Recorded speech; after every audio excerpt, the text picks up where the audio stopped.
Everyone and welcome back to Study Campus. My name is Swaraj and आज हम लोग एक नया टॉपिक देखने वाले हैं जो न्यूज़ में था.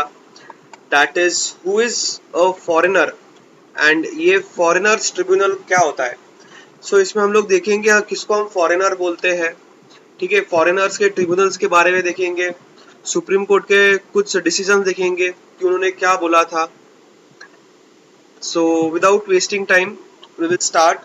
So basically सिद्दीकी अली, इनके वजह से ये न्यूज़ में था. He has become the last declared foreigner to be released from the only detention center in Barak Valley in Assam. ठीक है, as the beneficiary of a Supreme Court order. तो supreme court ने order दिया था to release all those detainees who were declared foreigners and have been lodged in the detention centers of Assam for 2 years or more, and it also lowered the personal bond amount from 1 lakh to 5,000. So far 339 declared foreigners have been released from the detention center since April 13. So basically ये pandemic के time पे तो ये they also have a human right to live. ठीक है, तो ये मद्देनजर रखते हुए सुप्रीम कोर्ट ने बोला कि जो भी लोग आसाम के डिटेंशन सेंटर में 2 या उससे अधिक साल से हैं उनको आप रिलीज कर दीजिए, और उनका जो अमाउंट है बॉन्ड अमाउंट वो भी उन्होंने कम कर दिया है, 5,000 कर दिया है. पहले वो 1 लाख था. टोटल अभी 339 थे एंड लास्ट वन जो थे वो सिद्दीकी थे जो आसाम के डिटेंशन इससे आजाद हो चुके हैं. So who is declared A foreigner? A declared foreigner is a person marked by any of the 100 foreign tribunals in Assam. तो आसाम में 100 foreign tribunals है. इनमें से अगर कोई भी बोल देता है कि ये फॉरेनर है तो वो फॉरेनर बन जाता है. कब उसे फॉरेनर डिक्लेयर कर सकते हो? जब when he is not able to produce documents. ठीक है, उसके वो प्रूफ नहीं दे सकता है कोई इंडियन सिटीजन का वो टाइम पे. After the state police border wings marks him or her as an illegal immigrant. ठीक है, illegal immigrant without having a proper documentation, कोई lineage नहीं है इंडिया से, वो प्रूव नहीं कर सकता है अपना इंडियन सिटीजनशिप, तो वो टाइम पे उसको फॉरेनर डिक्लेयर किया जाता है.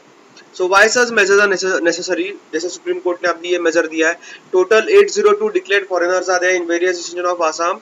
Some are declared foreigners on account of poor documentation or poor legal assistance and lack of resources. They have not been able to prove their Indian citizenship. ठीक है, poor documentation is the worst, क्योंकि migration problem है तो वो type पे document preserve नहीं कर सकते. Some are too poor to pursue their cases in higher courts. इतने गरीब है कि वो आगे जाके परस्यू नहीं कर सकते, अपील नहीं कर सकते. 29 declared foreigners have died in detention due to various alignments.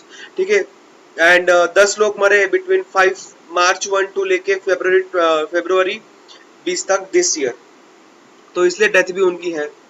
So what is foreigners tribunal? It is established by the government of India. Home affairs के अंडर आती है, अंडर फॉरेनर्स ट्रिब्यूनल ऑर्डर. ठीक है, कभी 1964 में. और इसका जो कंपोजिशन है उसका जो फॉरेनर ट्रिब्यूनल का जो प्रिसाइडिंग ऑफिसर होता है, अगर वो एडवोकेट है then advocate should not be less than 35 years with at least 7 years of practice, और retired judicial officer from Assam judicial service, और retired IAS of Assam Civil Services not below the rank of secretary or additional secretary having experience in quasi judicial work. तो ये preside करता है basically person. Who can set up this tribunal? So Ministry of Home Affairs ने amend किया है उनका 2019 में foreign tribunals order को, and it has empowered district magistrate in all states and union territories to set up tribunals to decide whether a person staying illegally in India is a foreigner or not. क्योंकि 2019 के पहले it was constituted by the centre, but 2019 में एक amendment लाया है जिससे district magistrate के पास power दिया गया है. Who can approach? The amendment 2019 का जो अमेंडमेंट है has also empowered individual to approach the tribunals. ठीक है, इंडिविजुअल्स भी अप्रोच कर सकते हैं, but earlier only state administration could move the tribunal against a suspect. So hope you have understood this session. If you have any doubt you can comment below. Thank you.